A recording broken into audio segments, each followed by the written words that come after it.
Hello everybody, welcome to the Wonky Angle, where I talk about electronic music, both new and old. And today, I'm going to be talking about the fourth and most recent album from Daft Punk, Random Access Memories. This album is 2 years old now, but to be honest, it feels like it's been around forever. I remember when it came out being totally caught off guard by Daft Punk's new late 70s inspired sound on this album. Though, in retrospect, it made total sense for Daft Punk to make their big tribute to the 70s when they did. Tron Legacy notwithstanding, they switched between aggressive and accessible with each album. Homework was aggressive, Discovery was accessible, Human After All was aggressive, Random Access Memories was their most accessible to date. We even already heard 70s disco stuff like this from them on songs like Something About Us or Make Love. But I still remember turning on this album for the first time and being completely blindsided by the presence of actual instruments and the fact that it didn't really sound electronic. I remember seeing so many people calling Daft Punk sellouts after this. But at the same time, I also remember seeing so many people who had never heard of Daft Punk previously suddenly realizing they loved Daft Punk. For instance, my dad kept telling me he really liked certain songs off of this album that he randomly happened to hear. And also later, he said he liked a bunch of songs off of Discovery as well. That was kinda weird. Daft Punk had gone from being a hipster favorite to a band that pretty much everybody in the world liked. Now, if you're expecting me to rip this album for being a sellout, spoilers, you will be disappointed. I don't know if this album truly qualifies as a sellout. It's not so much Daft Punk directly trying to appeal to a wider audience, so much as it's them trying to pay homage to all their old favorites and inspirations, while at the same time just so happening to also appeal to a wider audience in the process. But either way, I've always said that just because it's mainstream doesn't automatically make it bad. And despite now suddenly being world-famous pop superstars, Daft Punk are just as enjoyable to me now as they were then. I have just more people to talk about them to without getting weird looks. I've personally always preferred the poppier Daft Punk to the more aggressive Daft Punk anyway, so sellout wasn't exactly the first word that came to mind. Besides, given their track record, I'd highly doubt that their next album will actually sound anything like this. So let's not complain about this one, okay? Okay. As for the actual music, it's definitely not as solid as Discovery, nor is it as creative. It really is just kind of a tribute to the 70s, just a throwback rather than Daft Punk actually bringing anything new to the table. And I'd also be lying if I said every song on here was solid gold. Absolutely not true. But for what it's worth, this is still a very good album, and some of their best work can be found on here too. So going down track by track, Give Life Back to Music starts off the album, and takes up the usual role of album tone setter. And it does a very good job indeed. Right from the first second, you find that you're not walking into another human after all. Big guitar chords, live drums, and some synth arpeggios that remind me of the intro to Space Lab by Kraftwerk. After that, it turns into a more typical disco track with a funky guitar loop. Next up is The Game of Love, a slow down-tempo ballad with vocoder singing. To be perfectly honest, I'm not really a fan of the ballads on this album. Tracks like this one I personally kind of found to be a little boring. In my opinion, the more up-tempo tracks were the stronger ones on this album. For instance, the next track, Giorgio by Moroder. Without question, the highlight of the album. The song goes on for 9 minutes, starting out with a clip of Giorgio Moroder explaining how he pretty much accidentally created electronic dance music, and then they gave us a catchy synth melody,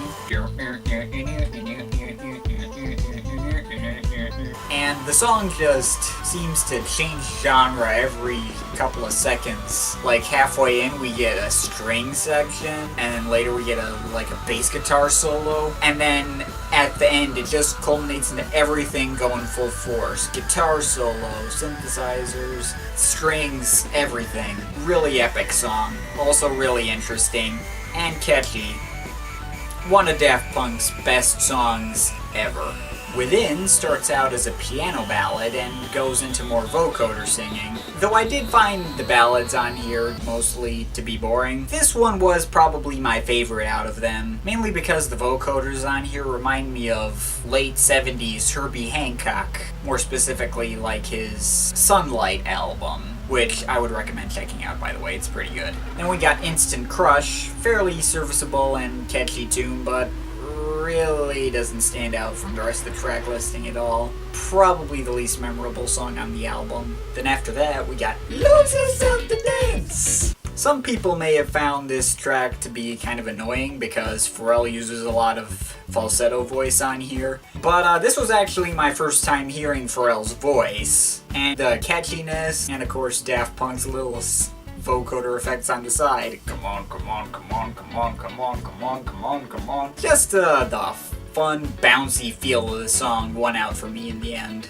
After that we get Touch, which is another longer extended piece that's very interesting. It starts out with this weird, spacey, ambient intro that goes on for almost 2 minutes, and then later it turns into a fun up-tempo disco track complete with string section and horn section, and then it slows down again. We get some choir singing, if love is the answer, you'll know, and then just turns like into almost an a cappella right at the end. I can't really say I love Paul Williams singing on this one, but it's a very strange and unpredictable song, and definitely fun to listen to. Then, of course, we have Get Lucky. You've probably already heard it, but hey, since you're most likely visiting this video to validate your already formed opinion rather than check out new music, I can confirm that this song is awesome. It's very simplistic, just kind of a happy little disco tune with Pharrell's vocals, and of course a total earworm. I'll bet just by seeing the title of this video, put the song in your head. Also, yes, Pharrell's voice does sound better in his mid-range than it does in his falsetto. Next up we got Beyond, which is this mediocre, unmemorable disco ballad with the exact same guitar line from Give Life Back to Music and the same old vocoder singing we've already heard on several songs here. It does have a saving grace, however, and that is this unbelievably epic orchestral intro. Then we get Motherboard, which is actually one of the only instrumentals on the album. It's a very interesting song, got lots of weird squirting synth sounds, another synth line that seems similar to the Son of Flynn from Tron Legacy, couple of guitar lines, orchestral strings, and this weird off-kilter beat. Only problem with this song is that it's not particularly catchy, but it is cool to listen to. If catchy was what you wanted, then we got Fragments of Time, another total earworm, and even a little more up-tempo than Get Lucky. Doing It Right is also really catchy, but Panda Bear's vocals on this one don't really do much for me. They're not bad, they at least complement the song, make an otherwise really simplistic track more interesting, but let's face it, everybody remembers that song for the vocoder singing and not his performance. Doing it right, everybody will be dancing and we're doing it right, everybody will be dancing and then finally, the album ends with Contact. And this was a great way to close out the album. Starts out with this sampled synth melody and some NASA samples as well. This is also the only song to have a sample on it, I think. Then going into these gradually intensifying synth arpeggios, feeling bigger and bigger and going farther and farther and getting more intense, before finally at the end just breaking down and crushing itself under its own awesomeness at the end, kind of like Short Circuit. Really epic song and great finisher. Overall, though I think this album could have stood maybe a little more variety, I wasn't a fan of the down-tempo vocoder singing ballads, and the guest vocalists were pretty hit and miss, but I say it's worth checking out for those great moments on this album. Yeah, sure, there were some throwaway tracks like Instant Crush and The Game of Love, but all the mediocre moments were made up in spades with some outright amazing moments like Giorgio by Moroder and Contact, and Get Lucky, of course. It obviously was not as good as Discovery, but I'm glad this album exists. The best moments on here are some of my favorites from Daft Punk to date.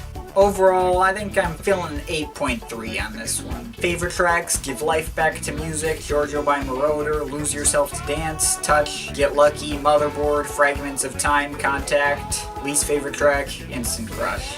Of course, this is just my opinion. You can feel free to agree or disagree with me, but I'd also like to hear your opinion in the comments. And if you have any requests for what I should review in the future, make sure to tell me about that as well. Now that I'm done reviewing the Daft Punk discography, maybe I can actually get to some of those requests.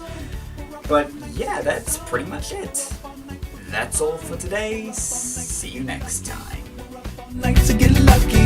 We're up on